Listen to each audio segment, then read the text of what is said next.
Who are the best Norwegian writers? Well, today I'm going to talk about all the literary goats coming out of the land of the midnight sun. And my name is Ian, and here on Right Conscious, we talk about the best books and authors of all time in hopes of creating a literary renaissance. And first and foremost, we have to talk about someone that isn't talked about and appreciated enough because there are the big name picks from Norway.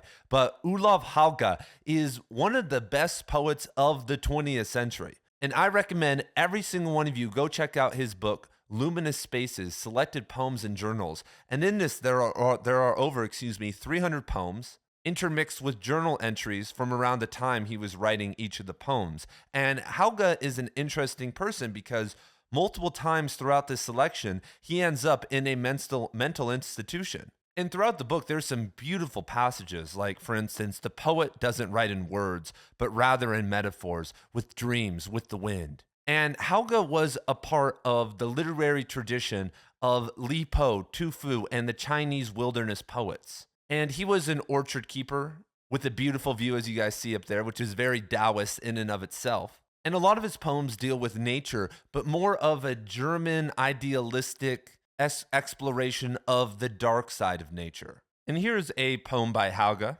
called The Dream We Carry. This is the dream we carry through the world, that something fantastic will happen, that it has to happen, that time will open by itself, that doors shall open by themselves, that the heart will find itself open, that mountain springs will jump up, that the dream will open by itself, that we one early morning will slip into a harbor that we have never known. So this is a more optimistic poem in his catalog, but a lot of his poetry is just somewhat clean like this. For someone with mental health problems, he isn't as confessional as a Rupi Kaur, but because of his axiomatic foundation, that's the same word, his foundation in Chinese poetry, he limits his ambition and doesn't go crazy like a Rilke or other ambitious poets. So you guys want to hear about all the fiction authors, but my personal opinion is that in terms of the literary genres, poetry is the most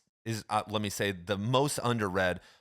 And so I want to talk about now the best Norwegian poet ever. And this is a person who I would put in the list of literary goats, and that is Rolf Jacobson, everybody. And if I want to be correct, Rolf Jacobson. And Jacobson is another nature poet, another man who was trying to connect through the divine, through nature and his experiences. And something unique about Jacobson is that he did write about a lot of technology and about the incursion of technology, but almost in a polemic way. He was one of the early modernist poets that was trying to contemplate the machine in the garden concept, which had been played with in the Victorian era, but World War I, World War II, other ambitions really kept Pound and many of the other modernist poets down in Southern Europe kind of out of that equation. But Jacobson, who had, from what I know of him, a little bit more time to contemplate, a little bit more isolation, and could contemplate it all. Plus, many people in his family were engineers and into all this. And when you are young, you listen to these things. And a lot of great authors' best works are rebukes against what their parents or the people around them were really into. I have a friend who is a visual artist, and his entire inspiration for a lot of his work, which is nature, it's like dark nature stuff, was because he was raised in northern Utah in Cache Valley, where everyone was super into hunting and killing things, being cruel to animals, and would sit and talk about it. And so that kind of fueled the rest of his life. So let's hop into a fire poem by Jacobson called The Silence Afterwards. Try to be done now with deliberately provocative actions and sales statistics, brunches and gas ovens. Be done with fashion shows and horoscopes, military parades, architectural contests, and the rows of triple traffic lights. Come through all that and be through with getting ready for parties and 8 possibilities of winning on the numbers, cost of living indexes and stock market analyses, because it is too late. It is way too late. Get through with it and come home. To the silence afterwards that meets you like warm blood hitting your forehead and like thunder on the way and the sound of great clocks striking that make the eardrums quiver. Because words don't exist any longer. There are no more words. From now on, all talk will take place with the voices stones and trees have. The silence that lives in the grass on the underside of every blade and in the blue spaces between the stones. The silence that follows shots and birdsong.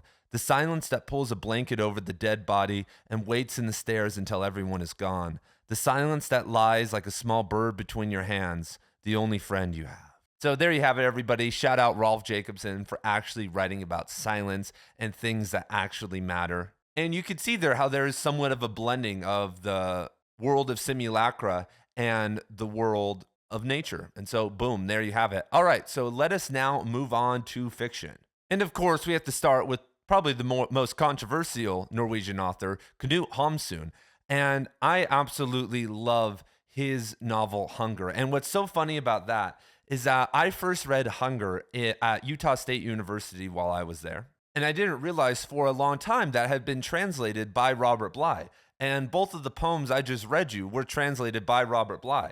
The only reason that we're talking about Jacobsen and Hauge is because the American poet Robert Bly, who was a force in his own poetry, but also a prolific translator, brought him to the West and believed in their work, spoke about their work in a positive way, elevated them. He was the forefather of the literary Renaissance. He knew the process of elevating others in our society where we just deconstruct and destroy everything. And speaking of deconstructing and destroying, Hamsun was a supporter of the Nazis. So in 1940, the Nazis occupied Norway.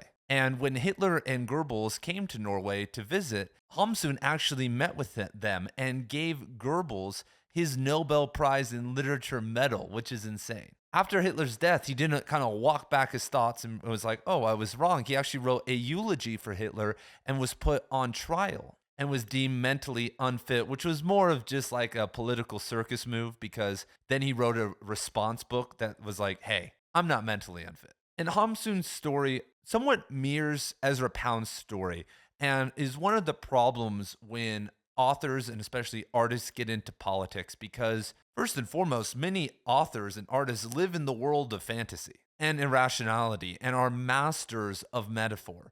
Our visionaries, our dreamers can fall into pessimism or utopianism very easily. And it's somewhat interesting because obviously people like Hamsun and Pound and their Mishima, other people I talk about, and their love of fascism is somewhat silly, especially when they fell into the trap of thinking that the Japanese emperor or Hitler or someone like that was going to fully realize it. But we don't have authors like this today. You know, every single author that makes it, and it's a part of the system, is prim and proper. Every single one of their opinions perfectly aligns with the party's agenda here in America. We very rarely, if not ever, have figures that are just totally off the map. And when they do, you know, look at J.K. Rowling. She follows her party's lines basically down the T, except on one issue, and it's caused a ton of turmoil for her career. And so, anyway, just an interesting note that he fell into the trap of supporting the Nazis. So Hamsun won the Nobel Prize in Literature, mostly, in my opinion, for his novel Hunger. Is almost an expansion of The Underground Man, because Hamsun was an innovator, because Hunger is I'm not going to really spoil anything. This really isn't that big of a spoiler novel, but it's first-person point of view of this man who is wandering the streets and, you guessed it, very, very hungry. And the contrast of the novel, which is very beautiful, is that this character is obviously at one level experiencing the absolute bottom of the barrel of society. But then also he's having delusions of grandeur. He is having these ecstatic heights. And for anyone who's been down and out before, I remember for months I was living in my car up in Oregon, just like being a ski bum. And I was nowhere near this. You know, living in a car is much easier than being actually homeless. But I was really poor, and you know, those contrasting thoughts were really wild, because we are programmed as humans, I think, at an a priori level, to be in some form of a rhythm, on some form of a pendulum. And that's maybe because our pleasure and pain receptors are all in the same zone. And so this novel is just kind of showing the descent of a man, you know, and because this was published in 1890, many argue that Hamsun is one of the progenitors of modernism, because Joyce, Kafka, Hemingway, Henry Miller, Hermann Hesse, Thomas Mann, and then later on even people like Charles Bukowski were all huge fans of Hamsun. And so just that right there will show you, depending on how you rank books, that as time moves on, a lot of these more classical books maybe aren't as direct as some of the more modern books we are about to discuss. But what they do offer is this wide range of influence. And when you look at it, you're like, wow. And going back to kind of the Dostoevsky analysis, Hamsun was drawing from a lot of that. So if you are a fan of Crime and Punishment and Raskolnikov and what kind of his interiority or the underground man's interiority, then you'll like this because there's absurdity, there's dark humor, there's kind of the contrast and the pitch against society, there's a realism in there. And then there's subtle, kind of overtly spiritual themes. And so Hamsun is on it. So like Dostoevsky and Hamsun are on a different side of the aisle. Dostoevsky was too young or died too early to kind of realize this, but Tolstoy and Zola are more like social realism and that type of stuff, like change the world. But this type of writing is more just displaying this internal battle, and it aims to change you through that. And so shout out Hunger, great novel. So next is Sigrid Undset, who I only know because of a random university class where we had to read one of her novels, but she won a Nobel Prize in the 1920s at some point for her work. But I have to say, and this is an important note about Scandinavian authors, that the Nobel Committee is located in Scandinavia, and way too many Scandinavians have won Nobel Prize. Shout out to all my Norwegians out there if anyone's local. It is a highly corrupt institution, and when you look back at the history and you see how many Scandinavian authors have won, you're like, wait, especially compared to how many Americans have won. For instance, they'll throw awards to these random Scandinavian authors, especially in the last 50 years. And you're like, who the fuck is this? And they won't give it to Thomas Pynchon or Cormac McCarthy